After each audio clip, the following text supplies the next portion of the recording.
வியாழக்கிழமையில இருந்தவங்களுக்கு வெள்ளிக்கிழமை ஆரம்பிச்சிடும். இப்படியே தான் ரொட்டேஷன் ஓடிக்கிட்டே இருக்கு. பூமி இப்படிதான் சுத்திக்கிட்டே இருக்கிறதுனால நமக்கு நாட்கள் மாறிக்கிட்டே இருக்கு. இந்த அடிப்படையில் நம்ம 29 நாள் 30 நாள் ஒவ்வொரு நாளுக்கும் ஒரு ஃபேஸ் நமக்கு கணக்காகுது. அந்த ஒரு ஃபேஸ் ஒரு நாள் மட்டும் இன்விசிபிள் ஃபேஸ். அந்த ஃபேஸை அந்த மாசத்தோட கூட்டிட்டு கணக்கு பண்ணீங்கன்னா கேலண்டர் சிஸ்டம் இப்படிதான் போட்டுட்டு இருக்கிறோம். இதான் பேஸ், அடிப்படை பேஸ். என்னெல்லாம் வேணும்னு பார்த்ததுல ஒரு நாள் ஆரம்பிக்கிற இடம் எங்க இருக்குன்னு வேணும். அப்ப அஸ்ட்ரானமிக்கல எடுக்கிறோம். ஏன்னா இன்னொன்று ரசூல் ஸல்லல்லாஹு அலைஹி வஸல்லம் தொழுகை முதல் தொழுகை லொஹர் தான். அஸ்ட்ரானமிக்கலி அவங்க ஆரம்பிச்ச தொழுகை என்ன? அஸ்ட்ரானமிக்கலி லொஹர் தான் ஸ்டார்ட் பண்ணியிருக்காங்க. அதுக்கு அடுத்து லோக்கல். இப்போ கிப்லா நீங்க சாட்சியாளராக இருக்கணும்னு வந்துச்சுல வசனம். எனவே நீங்க மற்ற மக்களுக்கும் மக்கள் அவங்களுக்கு சாட்சியா இருக்கிறதுக்குன்னு ஒரு விஷயம் வருதில்ல. இப்போ சாட்சியா இருக்குன்னா என்ன பண்ணணும்னா அவங்களோட டைம் அந்த டைம்ல யூனிவர்சலா உலகத்துல இருக்க நம்ம வாழ்ற எல்லாரும் அந்த நேரத்துல டேட் மாத்தி போகணும். இன்னைக்கு எப்படி அவங்க பண்றாங்க? நைட்டு அது நம்மள்றது படிச்சதுதான், அது அவங்களா பண்ணதில்லை. இந்த எல்லா வசனமும் நம்மள்ட்ட இருக்கு, ஆனா நம்ம சிந்திச்சு எடுக்கல. ஆனா இப்ப சிந்திச்சு எடுத்து இன்ஷா அல்லாஹ் இதை நடைமுறைப்படுத்துறதுக்கான எல்லா விஷயங்களும் நம்ம இன்ஷா அல்லாஹ் முயற்சி பண்ணுவோம். இப்ப நேரம் குறைவா இருக்கிறதுனால இப்போ நான் இதுல சொன்ன சப்ஜெக்ட்ல விடுபட்ட விஷயங்கள் எது இருந்தா அதையும் கேள்வியா கேளுங்க. வேற எதுவும் கேள்விகள் இருந்தா கேள்வி கேளுங்க இன்ஷா அல்லாஹ். நசியா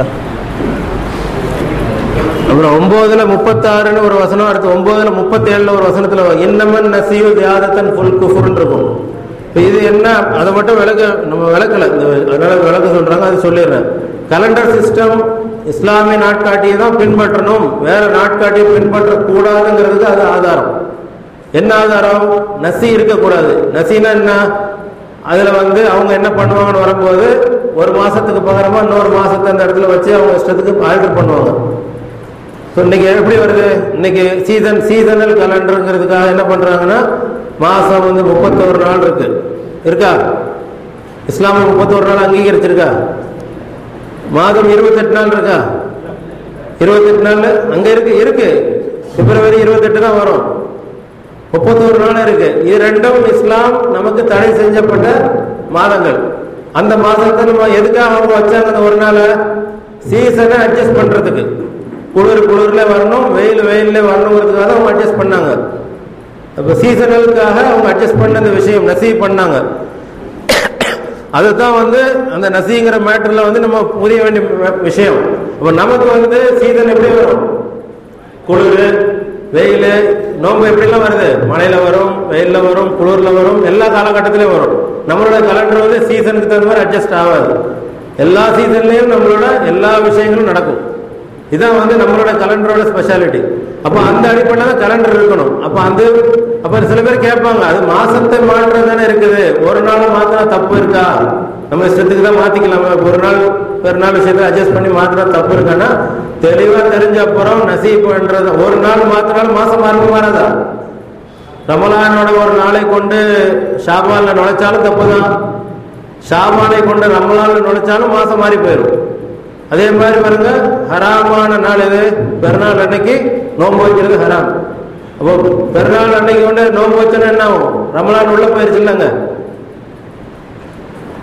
அப்போ குஃபுருங்கிறது என்னன்னா தெரிஞ்சதுக்கு அப்புறம் நிராகரிக்கிறது.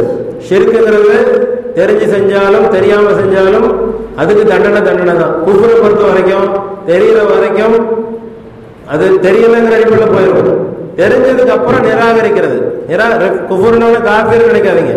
குஃபுர்னா ஒரு விஷயத்தை தெரிந்து வேண்டும் என்றே அதை நடைமுறைப்படுத்தாம இருக்கிறது.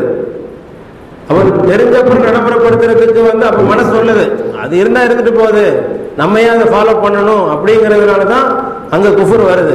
அப்போ உள்ளத்துல குறைஞ்ச நிராகரிப்பு இருக்கும். மனுஷனுக்கு எல்லா விஷயத்தையும் அவன் கொஞ்சமா நிராகரிச்சு இருப்பான். அப்ப இந்த விஷயம் தெரிஞ்ச அப்புறம், சத்தியம் தெரிஞ்ச அப்புறம் என்ன பண்றான்? இன்னும் அதை விட்டு ஒதுங்கும் போது அவனோட குஃபுர் என்ன ஆகுது? ஆட்டோமேட்டிக்கா அதிகரிச்சிடும். இதுதான் நம்ம அந்த நசியில் உள்ள பிரச்சனை. 9:36 கலண்டருக்கான வருஷத்துக்கு உள்ள சப்ஜெக்ட் இருக்கு. தீனுல் கையும், அதுதான் நேரான மார்க்கம்ங்கிறதுக்கு அந்த கலண்டர் தான் அல்ல நேரான மார்க்கம்ங்கிறதையும் சொல்றான். பிளஸ் அதுல முன்னும் பின்னும் ஏன் மாற்றக்கூடாது? கத்தரக மனாதில அங்க மன்சில்களை எல்லாம் விதியாக்கிட்டான். சும்மா வச்சிருந்தா பரவாயில்ல, இஷ்டத்துக்கு இனிமேதான் பார்த்து கண்டுபிடிச்சு இல்லை இனிமேதான் எல்லாம் படைக்க போறாங்கிற விஷயம் இல்லை. ஏற்கனவே வாஸ் டிசைடட், முடிஞ்சு போச்சு. டிசைட் பண்ணி எல்லாம் முடிச்சுட்டான். முடிச்ச விஷயத்துல நம்ம தெரிஞ்சதுக்கு அப்புறம் தவறு பண்ணக்கூடாது, விதியில மாற்றம் பண்ணக்கூடாது, விதியில் சர்ச்சை பண்ணக்கூடாது, இதெல்லாம் நம்ம சொல்லுவோம். ஆனா நம்மளை அறியாம விதியில தான் சர்ச்சை பண்ணும். விதிங்கிறது என்ன? லா, சட்டம் தானே. எல்லாம் விதிச்சிருக்கிற அந்த சட்டத்தை நம்ம மாற்றவே முடியாது, மாறி நடக்கவும் முடியாது. நமக்கு முடியலைங்கிறது வேற, அதை நிராகரிக்கிறதுங்கிறது வேற. முடியாம ஒருத்தர் இருக்கிறாங்க. இப்போ ஒரு கலண்டர் சிஸ்டம் இப்போ தெரிஞ்சிருக்கு. இப்போ நம்ம நடைமுறைப்படுத்த இம்ப்ளிமெண்ட் பண்ண போறோம். இப்போ என்ன பண்றோம்? இங்கிலீஷ் கலண்டர் பிராக்கெட்ல போடுறோம். எதுக்காக? இன்னைக்கு உள்ள எல்லாரும் அதுல மூழ்கிட்டாங்க. இப்போ இதை திருத்துற காலகட்டம் வரைக்கும் என்ன வேணும்? அது ரெஃபரன்ஸ் டேட்டா போட்டு ஆக வேண்டியிருக்கு. நாளைக்கு எது ரெஃபரன்ஸ் டேட்டா போட்டிருக்கணும்? ஆக்சுவலா இதைதான் அவங்க ரெஃபரன்ஸ் டேட்டா போட்டிருக்கணும். ஆனா இன்னைக்கு ஆன்டியா மாறிடுச்சு. நம்ம அவங்க டேட்டா ரெஃபரன்ஸா போடுற மாதிரி ஆகி போச்சு. இன்ஷா அல்லாஹ் நம்மளோட கலண்டர் தேதிகளை அல்லாஹ் தந்த அந்த சந்திர நாட்காட்டி, இஸ்லாமிய நாட்காட்டிய எல்லா சமுதாயத்தரும் ரெஃபரன்ஸா போடாம, ஏன்னா நமக்கு மட்டும்தான் என்ன இருக்கு? தேதிக்கான அடிப்படை இருக்கு. மற்றவங்களுக்கு அடிப்படை இல்லை. 5னா ஒண்ணுமே தெரியாது. பிப்ரவரி 5 5 தான், அவ்வளவுதான். நமக்கு அப்படி இல்லை. துல்ஹஜ் 5னா 5 பேர இருக்கும். அந்த கேலண்டர் தேதி அப்படி வானத்துல தொங்கிட்டே இருக்கும், பாக்குற மாதிரியே இருக்கும்.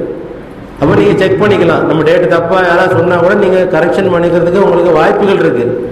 அதுதான் அல்லாஹ் உதவி செஞ்சிருக்கிறான். உங்களுக்கு கலண்டரை சரி பண்றதுக்காக என்ன பண்ணிருக்கிறான்? அதை நீங்கள் பார்க்கும் வகையில் அமைச்சு தந்து பூமிக்கு ஒரு அது 2 நாள் சுற்றுத்துல நகர்ந்து நேர்கோட்டுக்கு இந்த கணக்கு பண்ற கன்ஜங்ஷன் இதெல்லாம் ஏற்படுற மாதிரி கணக்குற முறையில எல்லாத்தையும் அமைச்சு தந்துட்டான். இதுதான் நமக்கு ஒரு சயின்டிபிக்கல் மேட்டர். இன்ஷா அல்லாஹ் அந்த அடிப்படையில் நம்ம நாட்காட்டி தயார் செஞ்சு பின்பற்றுவோம். நீங்க கேள்விகள் கேளுங்க.